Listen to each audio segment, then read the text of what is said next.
আসসালামু আলাইকুম রহমতুল্লাহি ওবারাকাতুহু। দর্শক শ্রোতা, ইসলামী ভাই বোনেরা, আজ আপনাদের সামনে এসেছি সর্বশ্রেষ্ঠ ৬টি দোয়া এবং জিকির নিয়ে। এই সর্বশ্রেষ্ঠ ৬টি দোয়া এবং জিকির আমরা যদি করতে পারি, প্রতিনিয়ত আল্লাহ তাবারক ওয়া তাআলা আমাদেরকে কি দিবেন, চলুন আজকের ভিডিওতে আমরা দেখতে পারবো। দর্শক শ্রোতা, আমরা সর্বপ্রথমে বলবো যে আমরা প্রথম কাজ করব দরুদ শরীফ। যে দরুদ শরীফ আমরা নামাজের মধ্যে পড়ি, আল্লাহুম্মা সাল্লি আলা মুহাম্মাদ ওয়া আলা আলি মুহাম্মাদ কামা সাল্লাইতা আলা ইব্রাহিম ওয়া আলা আলি ইব্রাহিম ইন্নাকা হামিদুম মাজিদ। আল্লাহুম্মা বারিক আলা মুহাম্মাদ ওয়া আলা আলি মুহাম্মাদ কামা বারাকতা আলা ইব্রাহিম ওয়া আলা আলি ইব্রাহিম ইন্নাকা হামিদুম মাজিদ।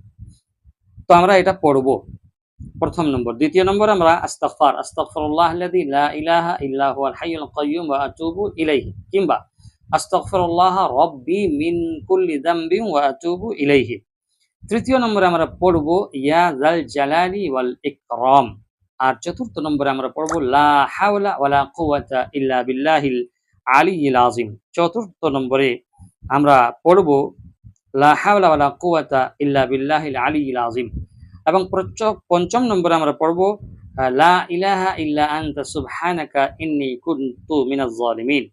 এবং ষষ্ঠম নম্বর ৬ নম্বর আমরা পড়ব সুবহানাল্লাহি ওয়ালহামদুলিল্লাহি ওয়া লা ইলাহা ইল্লাল্লাহু ওয়াল্লাহু আকবার। এই দোয়া এবং জিকিরগুলো আমরা সকাল এবং সন্ধ্যা ঘুমের আগে এবং ঘুম থেকে উঠে যদি পড়ি, তো এগুলো হলো সর্বশ্রেষ্ঠ। এই দোয়া এবং এই জিকির করার কারণে আল্লাহ তাবারক ওয়া তাআলা আপনাকে সমষ্টিগত ফিতনা, সমষ্টিগত রোগ এবং সমষ্টিগত খারাপি থেকে, শয়তানের যে বিভ্রান্তিমূলক জিনিসগুলো রয়েছে, সেখান থেকে আল্লাহ তাবারক ওয়া তাআলা আমাকে আপনাকে বাঁচিয়ে নেবেন। আল্লাহ তাআলা আমাদেরকে আমলের তৌফিক নসিব করুন। ভালো থাকবেন। আসসালামু আলাইকুম ওয়া রাহমাতুল্লাহি ওয়া বারাকাতুহু।